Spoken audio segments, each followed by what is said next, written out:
And guys, welcome at this time your Ring of Fire heavyweight champion, Scotty Brooks. What's up, boss? What's up, guys? How's everything going? Man, another day in paradise. How are you? I'm doing great, man. Doing great. Checking the audio right quick, making sure everything sounds good. How does it sound? You sound perfect. Fantastic. Headphones sound great. Awesome. Just making sure these new headphones are working. Got some new Jabra Elites. Go take a little bit of time to just 30 seconds to a minute. Plug my employer, Aladino Cigars, JRE Tobacco. This is a brand new cigar, Ron. I don't believe you've had the privilege of trying it yet. This is one that I actually helped in the process of blending and coming to market. So I'm very proud of this one. It's called the Fuma Noche. It's available anywhere. All the great cigars are sold. If you're in the Charlotte area, Burners is a great place to go by. Stop at Burners, give them a shout out, tell them Joel sent you. All right. So I need to go to the two shops that I got over here. Where at?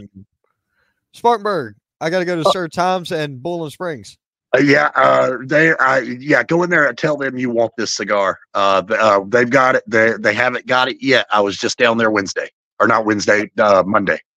last week. Gotcha. So they ain't got it yet? No, not yet. It is a little pricey. It's a $15 price point for a cigar, so it's a little pricey. They're a little skeptical about carrying it, so it'll sell. It'll sell. Oh, it's flying off the shelves everywhere. It is everywhere. So yeah, I'm definitely not worried about that. So $15 ain't a bad price for a cigar anyway. No, it's not a bad price at all for a really good cigar. Definitely. Right. 100%. But anyway, man, look, how ready for Saturday are you?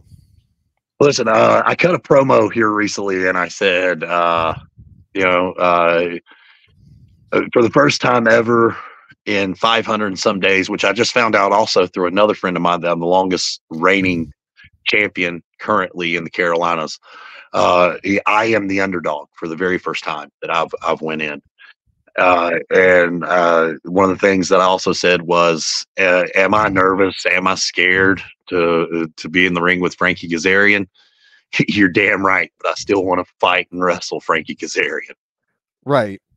You know, so you are the current longest reigning champion in the Carolinas. Yes, sir. And you are defending your title against a TNA legend, an icon. No doubt about it. I mean, we could even use the Shawn Michaels moniker on him, the icon, the main event, Mr. TNA. I mean, he calls himself the king of TNA. Right. This is true. Yeah. I've never seen, he's kind of in that Michaels Bret Hart category. If you're thinking about TNA, have you ever seen a bad Frankie Kazarian match? No, I haven't. Yeah, there you go. The guy is amazing in the ring. So I am, it's an honor and a privilege to share the ring with him. But at the end of the day, it's going to come down to who wants it more, who's going to get in there, get after it more. And I promise you, like I've said before, I'm like a pit bull dog. I don't know how big or how small I am. I just don't give a damn. Right. Nothing wrong with that. Correct me if I'm wrong, but you hit the roads with him a couple of times, right? You guys have known each other for quite some time. We've known each other through a mutual friend of ours that is still currently at AEW. Mm-hmm. And we are there's also some business going on behind the scenes that I have talked about before with he and I. So we're gonna see how some of that stuff possibly shapes up too. Right. Well, you know what they say. Got to be a little cagey about it. Can't exactly unveil everything just yet. All good. Right. But do you hope that doesn't affect any future business? This match won't affect any future business you guys have. No. I mean, no. Let's. No. This isn't going. This is a completely different thing. This is about a championship. This is about him coming here. This is about him crapping on the place where I live, Western North Carolina, which I think is God's country. This is one of the most beautiful places in all of the world to live, is this area, the Smoky Mountains, the Blue Ridge Mountains, the foothills. The Carolinas are some of the most beautiful places in the world. So, for him to kind of crap on that, and say some stuff about that, I took offense to that. Right. Now, Scott Larson asked, didn't you have a wrestling show tonight, Scotty? No, I didn't have a wrestling show. I had to be on here tonight. Oh, he had to. Yes, see, he Yeah. had to be on the Wrestling Wire. We are the wrestling show. Yeah, That's right. And then also after I jump off here, I've got to do another podcast, The Cigar Pulpit. And last night we did a live recording of a podcast and a stream. I want to give these guys a shout out. They're called the No Look Passengers. There's some local guys here. They know some of the same AEW talent that I know. They're getting ready to have him. They've had myself on. These guys are just some great guys. They're doing their own thing, and it was an honor to be on their show last night. cool. So that's awesome. But yeah, Ring of Fire. Yeah, I mean, Ring of Fire right now, we're kind of on that redemption status. We had some momentum last year. Things were looking up, and then some things that that were out of our hands. And even this year, like I said there, earlier, we had bees in a venue we were supposed to run on in 1 week. 1 week, I mean, that one, let's be honest, that one stings a little, Yeah, just a little bit. Yeah. It did create some buzz. A lot of buzz, right? Buzz. Man, and that honeypot would have been worth it too. Oh, it'd been fantastic. Oh. Yep. But that's the thing, though. Bees are resilient. Yeah. So is this company, man, because this company's, like I say, you just said they're in a redemption. This is their redemption arc right now. Yes, it really is. This is your first card show that you commissioned, right? For Ring of Fire, right, Ron? Correct me if I'm wrong. No, is it? Is this the first? Yeah, I think this is. Yeah, this is the one that you. This is the first one that you have commissioned for us. Yes, that is right. Okay. And then Ron, I was told, a little birdie told me this before the show. We're going to have another TNA legend with us June 22nd. Really? And AEW legend. Yeah. I mean, I think some would call him a lethal injection. Yeah. Jay Lethal is going to be showing up. Yeah. All right. Yeah. So I mean, it'd be awesome.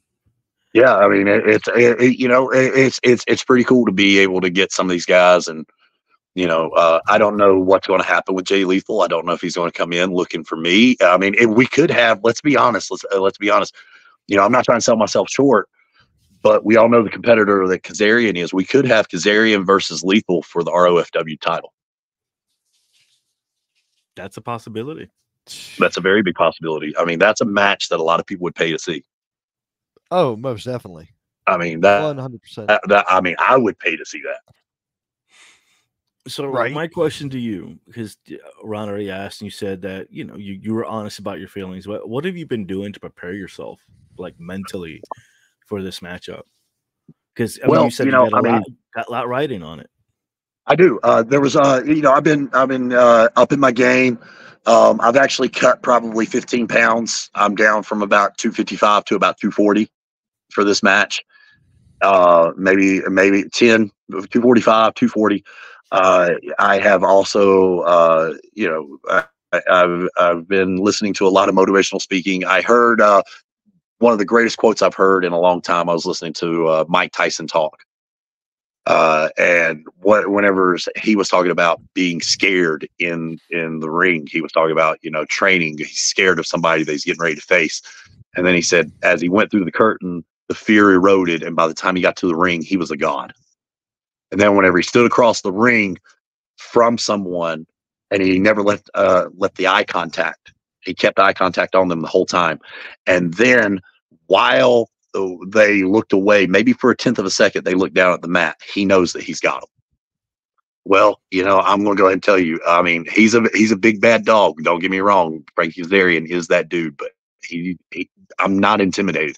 At first, I'm not going to lie. I was a little intimidated, but then I realized, hey, he's coming here. This is an away game for him. Bring it on. I'm going to have friends. I'm going to have family. I'm going to have everybody out there, and I'm going to give it my all, as if my life depends on it. And if I die in that ring that night, that will have been worth every second that I have breathed on this earth. Wow, Man, there look, you go. this is for a lot of people, they would look at this as their biggest match ever. Mm-hmm. And I mean, I can understand you saying you cut some weight. Stress will do that to you. Yeah, but I've also been getting in the gym and getting after it. That's why I've been, that's the reason I've cut the weight. Well, I mean, you got to be hitting the gym because I wouldn't be able to sleep the night before. Oh, you got to yeah, hit no, the gym to be tired. Yeah. I mean, and there's another thing. He's playing in. He's coming in on a red-eye flight. Okay. So maybe So we you can might have some maybe advantage there, the stars line up and I retain. Maybe the stars line up and I retain. Listen, it's it's also the champion's advantage. But I will tell you this: I am not going to be happy unless I either pin him or make him submit. Well, that goes to show there's the no two ways about it. Yeah, and he's kind of said the same thing. He's not going to be happy unless he pins me or he submits me. So it's going to be fun to. It's definitely going to be a learning experience. Let's be honest. I mean, you get in the ring with Frankie Kazarian, you talk about a guy that knows every trick in the book, who has been in the ring with, not only himself being a legend, but other legends like AJ Styles and Sting and Kurt Angle. And I mean, the list goes on and on with the people this guy has worked with. Right. A lot of people say, "Oh, I'm just happy to share the ring." No, I want to beat Frankie Kazarian. I want to have my hand raised at the end of the night. And you hear that, oh, so great saying, and still Ring of Fire heavyweight champion. You can hear it in your voice. I mean, how much better can that be? Yeah. It's one of those things where you've been doing this a long time. You went away for a bit. You came back, and you've been on a roll since you come back. That is true. And now the stars are starting to align, and you're starting to get some bigger opportunities, and you're starting to face some crazy talented opponents. Yeah, I mean, but I've always, even in life, even in even in my day-to-day life, there's been times that even I've counted myself out, but at the same time, I've always bet on myself no matter what, because I have that determination, because I don't know how many times, for example, the cigar world, I was told no after no after no after no. And now, not only am I making a name for myself in the wrestling business, I'm making a name for myself in the tobacco industry.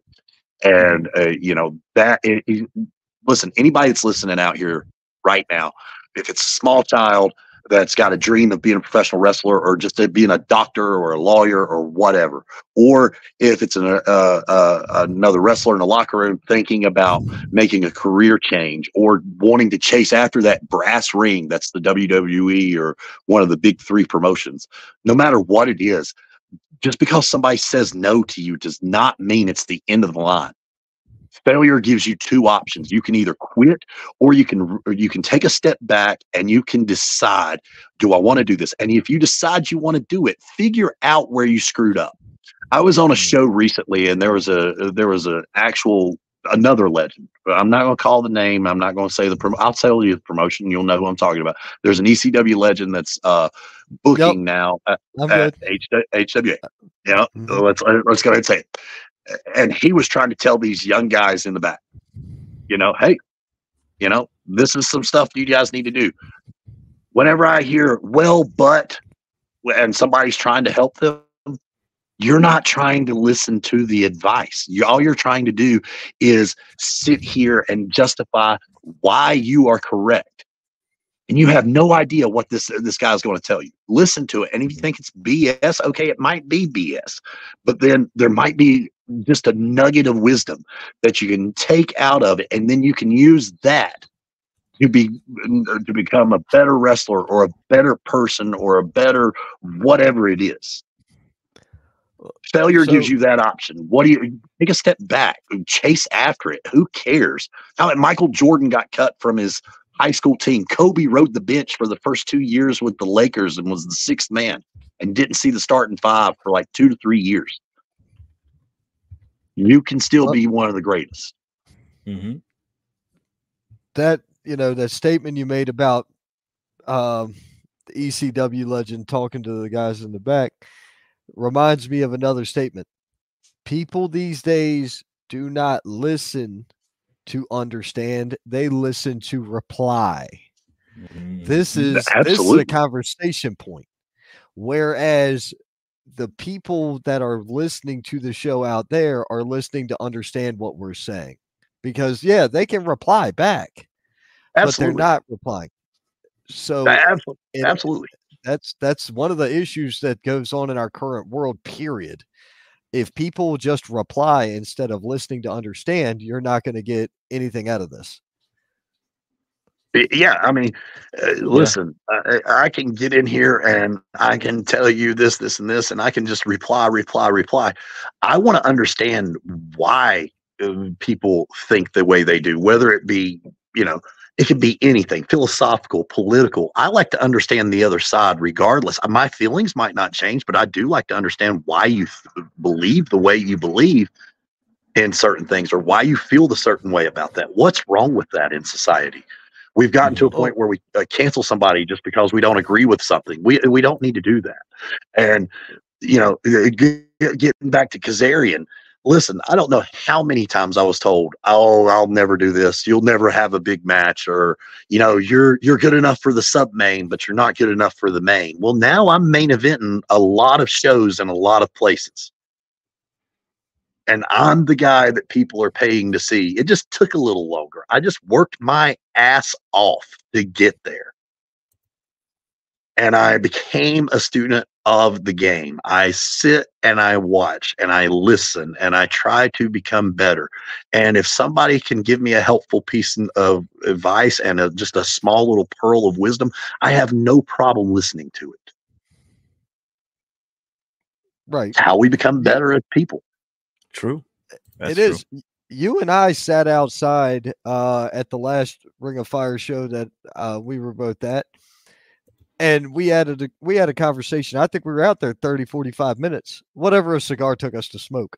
Right. We were out there and just, it wasn't everything about wrestling. It was the ability to compare and contrast the way you handle yourself in wrestling, the way you handle yourself personally, and tying it all together to move forward and level up. That was the predominant point of our conversation. It was. I mean, a lot of these guys nowadays, and this is going to say, I'm not crapping on the new generation. I'm not going to do that. But I will say this: if you are on the show, do something to make yourself look and act completely different. It's called professionalism. Looking at completely different than the fans. Show up to a show, have you a polo shirt on and a pair of slacks and a pair of dress shoes. If you're on a show with me and, if there's some way I can help you, if we're the same size, I've got plenty of clothes. I will gladly give some people some clothes away if we're close to the same size. Look different than the guys. I think I've said it on here a long time ago. It used to be the athlete was in the ring and the fan was watching the show. Now I think it's the complete opposite in a lot of ways. Don't get me wrong. There's some very athletic guys out there today. I mean, I can go through it. One of my favorite new competitors out there right now is Dante Khalifa. I love this kid. This kid is a phenomenal talent. If you're watching this and you're in another state or you're on the eastern part of North Carolina or even up in the western part of North Carolina, book this kid. He is a year into the business, and this kid is phenomenal. I love Dante Khalifa. Dante Khalifa is going to go a long ways in this business. Another one, Tommy Okami. Tommy Okami keeps surprising me show after show after show. He's not only, he will do everything he can to help promote your show. He will do everything he can to give you a good show. And he's got a heart of gold. And the same thing with Dante. Dante has a heart of gold, will do whatever. But man, whenever they both get between those ropes, and they get step inside that squared circle, and those lights come on, and it's time that bell goes ding ding, and it's time to put it on the show and see who the man is. They're two very fierce competitors, and I absolutely love watching these guys. And I mean, I can go on and on. Another great, I love the tag team Whiskey Business. I love those guys. They come out. They kind of remind me of a tag team version of Stone Cold. Arrive, raise hell, and leave. Yeah, that's pretty much their MO. I like that. I mean, I love it. I'm a sucker for old school wrestling, and that's what these guys bring to the table. If you're listening out here, you're in another state and you've never booked Whiskey Business, book Whiskey Business. Another one, huh? You need to book them. I didn't hear you. Guaranteed. Yeah, I agree. Another one. I'll say this: another kid that I will gladly go to the ends of the earth for. I love Zay Vega. Yep. Zay's been around for a while. Zay is finally starting to get his just due in a lot of different places. I love Zay. I love what Zay does. Zay brings a lot of tenacity to the ring, and I look forward to hopefully competing against a lot of these guys. I've competed against Braden and Johnny already once on the same night at the Haliatsko Memorial. That was a surreal moment. Those guys are phenomenal in the ring, and I was battling an injury with both of them. You go on further down. I've been in the locker room with Dante Khalifa. Dante is one hell of an athlete. I've faced Tommy Okami. Tommy Okami's a great, fierce competitor. Love him. Zay Vega, again, and there's a list a mile long. Luke Fury's another one. I mean, Luke's getting out there. He's doing his thing. Luke is the exception to the rule that says that it's in their blood, and he can, and a lot of times when it's in your blood, sometimes it skips a generation. It didn't skip a generation with Luke. Luke might have got everything that was supposed to go to the two generations before him, because this kid is phenomenal. He reminds me of a young AJ Styles. He really does. See, he's third generation. That's a good. That's right. Luke Fury is third generation professional wrestler. That's right. As a matter of fact, I competed with his father, not against his father, a couple of weeks ago, and it was I can only imagine what competing with Luke is like, because his father was a fierce competitor. I've wrestled him a few times, and then I can only imagine what it'd be like to be in the ring with Luke. I bet he's at a younger age, he's still full of piss and vinegar, and would probably, come after a man, and he doesn't know what he doesn't know yet. And that's not a bad thing. Right. Sometimes you can win by making a mistake. You can make it work from your athleticism, just pure athleticism. And he has it. Dante Khalifa has it. Zay Vega has it. Tommy Okami has it. Right. These are the guys that I look at that legitimately can make it to the next level. And I'm going to go ahead and tell you, all of these guys and more will be on the card come June 1st at Ring of Fire in Hickory, North Carolina at the Neil Clark Rec Center.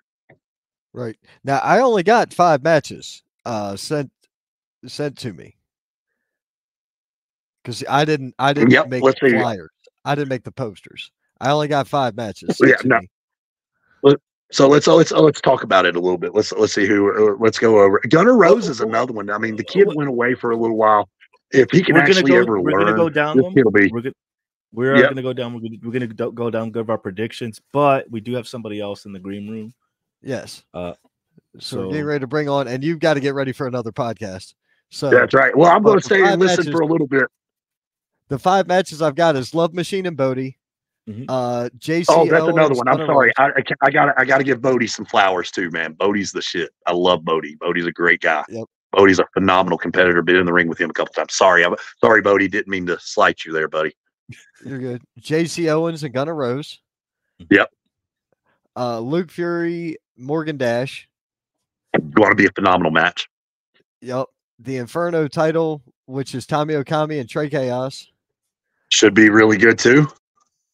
I've got the tag team triple threat, Whiskey Business, High Hitters, and Fisticuffs. And I've got the main event. Yes. Those are the 5 matches that I have. And it's going to be one hard-hitting show. I look forward to being a part of it. Frankie Kazarian, I'm just going to say this, but as I sign off from you guys, and I appreciate you having me, Frankie Kazarian. You know, if I had a nickel for every time somebody said in the last little bit that they were going to rip this title off of me, I would be close to being a millionaire, and maybe one day I will be a millionaire. But I'm going to go ahead and tell you, son, I'm going to, just like I've told everybody, I only see spotlights, and spotlights only see me. There we go. Ooh, man, I got spotlight. Thank you. Thank you so much for coming on there, man. I appreciate it as always. I look forward to seeing you soon, and I'll be reaching out to you. I'll reach out to you Saturday. Sounds good, man. Reach out to me before then, please. Oh, will do. Will do. All right. Thank you. Thank you, guys. I'll do my best to reach out to you Friday. All right. Thank you. Take it easy. No problem. Right. Thank you, Scotty. Dude, man, is always intense. He is always intense every time. The one thing people don't realize is this: Scotty Brooks is a competitor, right? He is a professional wrestler. Hmm. Did you hear him say a foul word about anybody else in there, whether it's in the locker room, his opponents, people he's fought in the past, or other people in the region? Have you heard him say a foul word about anybody? No, you haven't, because he's smart. He knows that you can't make your opponent look like a fucking jabroni and still expect people to give a shit about the match. True.